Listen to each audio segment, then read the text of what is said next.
Danny had been lost in the mountains for 48 hours when he found the man, or maybe the man found him. Danny was too exhausted and scared to remember clearly. What he did remember was the man's eyes, cold, haunted, the eyes of someone who'd seen too much. The man didn't smile, didn't offer false comfort. He just said, "I'm Marcus. You're lost. I can help you survive until rescue comes, but you have to do exactly what I say, when I say it. Understood?" Danny, 8 years old and terrified, nodded. What followed was a crash course in wilderness survival from someone who clearly knew what he was doing. Marcus taught Danny to find water, start fire, build shelter, signal for help. He was efficient, precise, almost military in his instruction, but he was also distant, like part of him wasn't really there. "Why are you here alone?" Danny asked one night as they sat by their fire. "I came here to get away from people," Marcus replied flatly. "To be alone." "Are you glad you found me?" Marcus was quiet for a long time. "Ask me when rescue comes," he finally said. "I don't know the answer yet."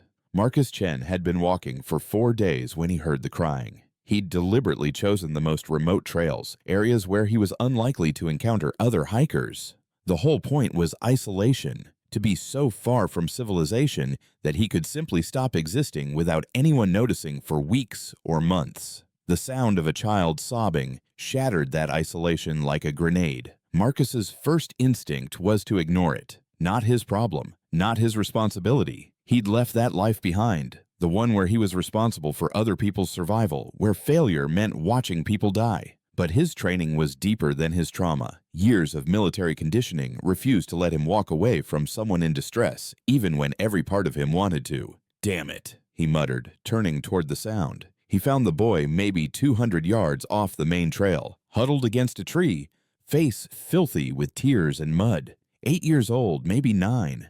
Wearing clothes that had been adequate for a family camping trip but were torn and dirty now. No pack, no supplies visible. "Hey," Marcus said, keeping his distance so he wouldn't spook the kid. "You lost?" The boy's head snapped up, hope and fear warring in his expression. "Are you going to help me?" "That depends. Can you follow instructions?" Yes." "Then yes, I'll help. What's your name?" "Danny. Danny Morrison. I've been lost for, I don't know, 2 days? Maybe more? I can't find my parents, and I tried to follow the trail, but everything looks the same, and—" "Danny!" Marcus's voice cut through the panic with practiced authority. "Stop. Breathe. Panicking wastes energy and makes bad situations worse. 4 counts in, hold 4. 4 counts out. With me." They breathed together until Danny's hyperventilation eased. "Good. Now, tell me what happened. Start from when you last saw your parents." Danny's story emerged, in fragments. His family had been camping near a popular trail. Danny had wandered off to explore, just a little ways, he'd thought, and gotten turned around. He'd been walking for hours before realizing he was completely lost. That was 2 days ago, maybe 3. Time blurred when you were scared and alone. "Have you been drinking water?" Marcus asked. "I found a stream yesterday. I was really thirsty." "Any food?" Danny shook his head. Marcus assessed the situation with the automatic efficiency of someone who'd done countless mission evaluations. The kid was dehydrated, malnourished, exhausted, and mildly hypothermic despite the season. But he was mobile, conscious, and, critically, hadn't panicked himself into a worse situation. "Okay, here's what's gonna happen. I'm going to teach you how to survive until rescue finds you, and they will find you. Search teams are definitely looking, but you need to stay alive and stay in one place so they can locate you. Understood?" "Can't you just take me back?" Danny asked plaintively. "I don't know where back is," Marcus said bluntly. "I've been hiking off trail for days. I'm as lost as you are, just better equipped to handle it, so we survive together until someone finds us. Deal?" "Deal." Marcus set up camp with military precision. He chose a small clearing near the stream where Danny had been drinking. Water access was critical, and the open space made them more visible to search aircraft. First lesson: shelter. You can survive 3 weeks without food, 3 days without water, but only 3 hours in harsh conditions without shelter. What's the most important thing shelter provides? Protection from rain? Heat retention. Your body is a furnace. Shelter keeps that heat from escaping. Watch. Marcus constructed a debris shelter using branches, leaves, and forest litter. He explained each step, the angle of the roof to shed water, the insulation layer to trap warmth, the size optimization for one person. Too big, and you can't heat it with body warmth. Too small, and you can't move or breathe properly. This is sized for you. Build one. Danny tried, failing repeatedly. Marcus corrected without judgment, his instructions clear and specific. By the time Danny completed his shelter, crude but functional, the sun was setting. Good work. That shelter will keep you alive tonight. Second lesson, water. Marcus showed Danny how to purify water using the sun and a plastic bag, a technique that wouldn't help immediately, but might save his life if he was alone longer. He explained how to identify safe water sources versus contaminated ones. Drink regularly, Marcus instructed. Dehydration kills faster than hunger and impairs judgment when you need it most. Never let yourself get thirsty enough that you're desperate. That night, they sat by a small fire Marcus had started using a ferro rod from his minimal pack. Danny watched in fascination as Marcus coaxed flame from sparks and tinder. Can you teach me that tomorrow? Fire starting takes practice, and we're losing light. Tonight, you sleep in your shelter. Stay warm. Conserve energy. Where will you sleep? I'll keep watch. Make sure the fire stays alive and you stay safe.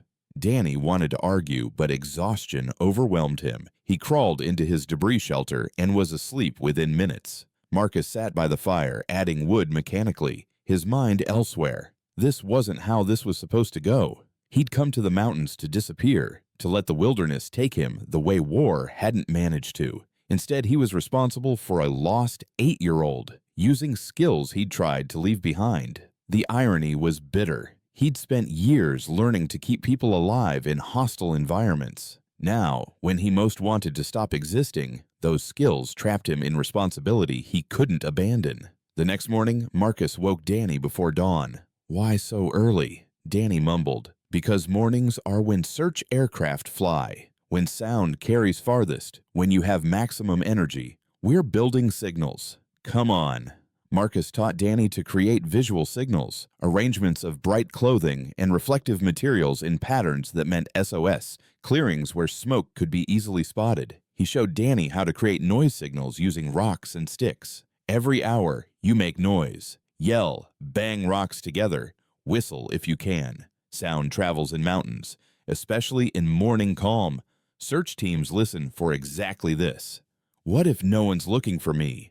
They are. Marcus's certainty was absolute. Your parents noticed you missing within hours. Search and rescue was deployed immediately. They're out there right now, methodically covering ground. Our job is to make ourselves findable. Over the following days, Marcus taught Danny wilderness survival with the same intensity he'd once used training new soldiers, not because he wanted to, but because the alternative, watching this kid die from ignorance, was unacceptable. He taught Danny to identify edible plants to avoid toxic lookalikes, how to fish using improvised methods, how to maintain core body temperature in changing weather, how to navigate by sun and landmarks when you had no compass. Danny absorbed everything with the focused intensity of someone who understood his life depended on it. You're a good teacher, Danny said on the third morning as they checked their signal arrangements. Marcus shrugged. I'm a competent instructor. There's a difference.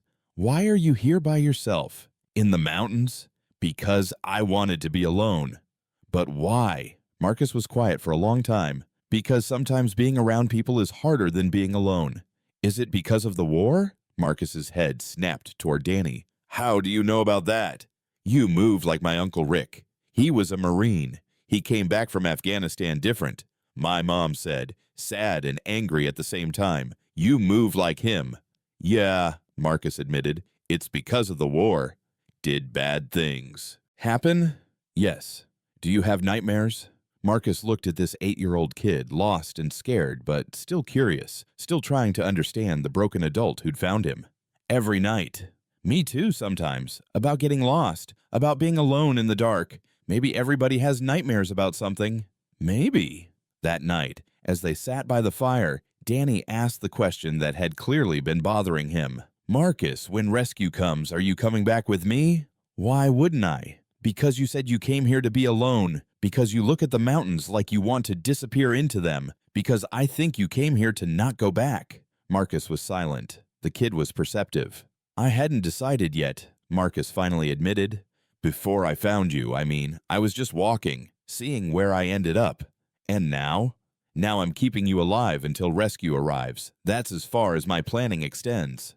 Will you stay alive too, after they find us?" The question hung in the air between them, more profound than an 8-year-old should be asking. "I don't know," Marcus said honestly. "Can I tell you something?" Danny asked. "Sure. I'm glad I found you, even though being lost is scary, because you're teaching me stuff and keeping me safe. And I think maybe I'm helping you too, giving you something to do besides being alone with your nightmares." Marcus felt something crack in his chest, something that had been frozen solid since he'd left military service, since he'd stopped being able to function in normal society. "Yeah, kid, maybe you are."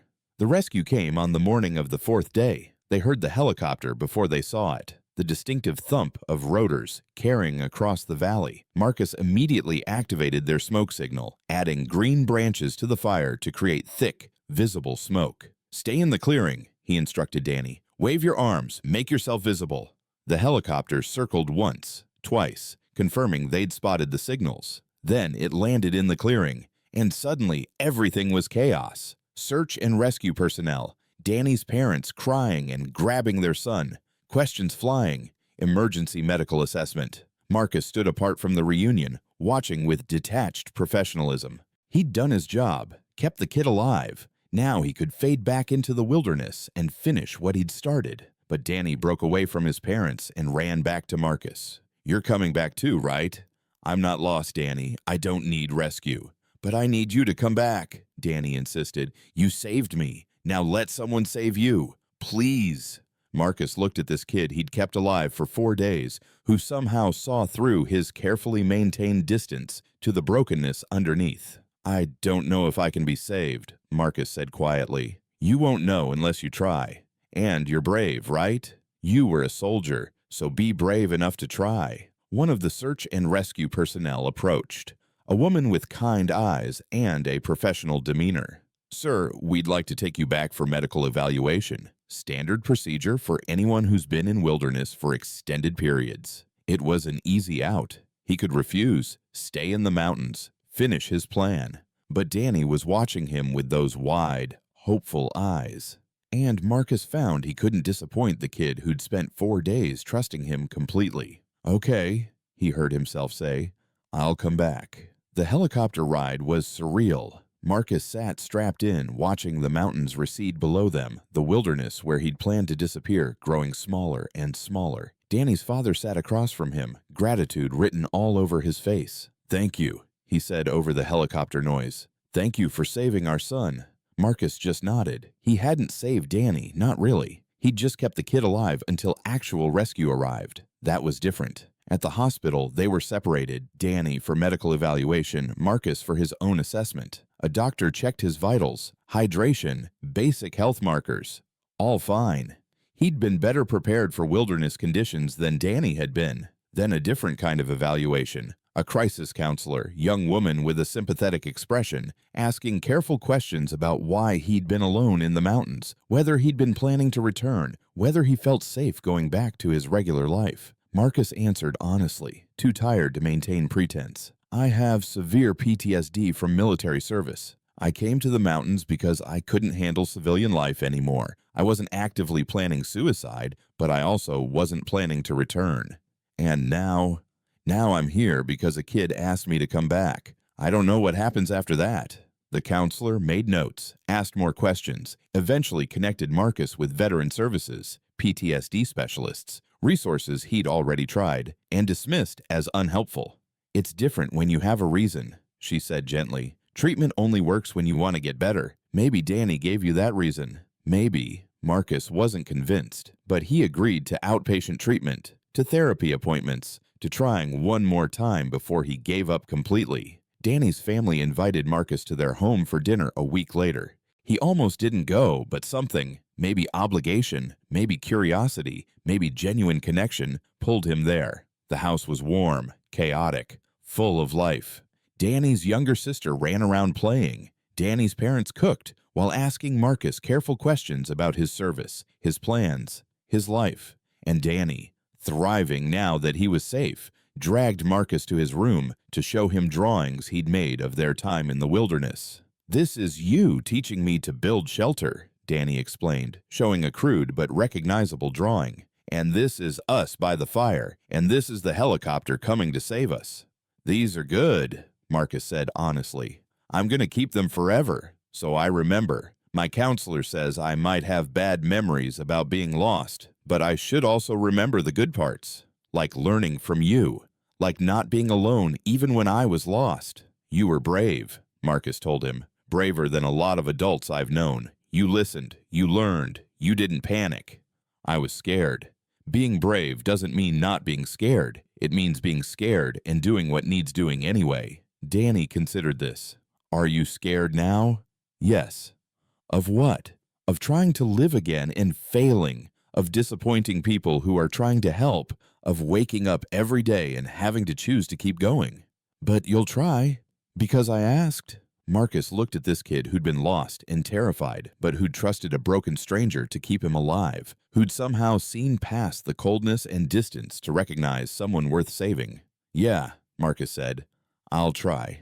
The trying was harder than Marcus expected. Therapy reopened wounds he'd tried to bury. Medications took time to adjust. Reintegrating into civilian life felt like learning a foreign language. But Danny's family stayed in touch. Regular dinners, updates on Danny's life, gentle check-ins about Marcus's progress. They became a tether, pulling him back when he wanted to disappear. 6 months after the rescue, Danny asked Marcus to come to his school for career day. "Talk about being a soldier," Danny suggested, "about survival skills, about how you helped me." Marcus almost said no. He didn't want to be celebrated for doing what any decent person would have done, but Danny asked with such hope that refusal felt like betrayal. So Marcus went. He talked to Danny's class about military service, about wilderness survival, about the importance of staying calm in crisis situations. The kids asked questions, some innocent, some surprisingly perceptive. One girl asked, "Were you scared when you found Danny?" "Yes," Marcus admitted. "I was scared I wouldn't be able to help him, that I'd fail him." "But you didn't," the girl pointed out. "No, I didn't." After the presentation, Danny's teacher pulled Marcus aside. "Thank you for coming. Danny talks about you constantly. He credits you with saving his life. I just kept him alive until real rescue arrived. That's what saving a life is," she said simply. "And Danny says you told him that you both saved each other, that he gave you a reason to come back from the mountains." Marcus didn't know what to say to that. A year after the rescue, Marcus was functioning. Not healed, he doubted PTSD ever fully healed, but managing. He worked part-time teaching wilderness survival courses, attended therapy weekly, used medication that actually helped, built a small, careful life that he could mostly handle, and he stayed in touch with Danny's family, who'd become something like his own family. People who knew his worst moments but chose to see his best possibilities. On the anniversary of their rescue, Danny's parents organized a hiking trip, supervised, safe, nothing like the circumstances that had led to Danny getting lost. They invited Marcus, and despite his hesitations, he went. As they hiked a well-marked trail, Danny walked beside Marcus. "Do you still have nightmares?" Danny asked. "Sometimes, less than before. You're?"